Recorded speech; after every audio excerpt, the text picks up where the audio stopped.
Creta आणि सेल्टॉसचा दबदबा आता धोक्यात. मारुती सुझुकी घेऊन आली आहे नवी फ्लॅगशिप एसयूव्ही विक्टोरियस. ही गाडी फक्त एसयूव्ही नाही तर स्टाईल, टेक आणि सेफ्टीचा परफेक्ट कॉम्बिनेशन आहे. Level 2 ADAS, 6 airbag standard, 360 degree camera आणि 5 स्टार भारत एनकॅप रेटिंग. सेफ्टीमध्ये पण टॉप. एंटरटेनमेंटसाठी खास theatre on wheels, Dolby sound, ambient lightning आणि अलेक्सा ऑटोसोबत.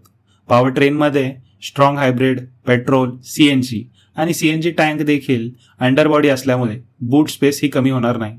शिवाय 10 कलर ऑप्शन्समध्ये, ज्यात इटर्नल ब्लू आणि मॅजेस्टिक ग्रीन हे 2 नवी कलर्स.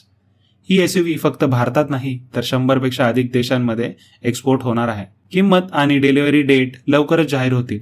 त्याबद्दल अपडेटसाठी रुचित ऑन व्हील्सला फॉलो करायला विसरू नका. खरंच क्रेटा आणि सेल्टॉसला टक्कर देऊन विक्टोरियस भारतातील 1 नंबर एसयूव्ही बनू शकेल? तुमचं काय मत आहे कमेंटमध्ये नक्की सांगा.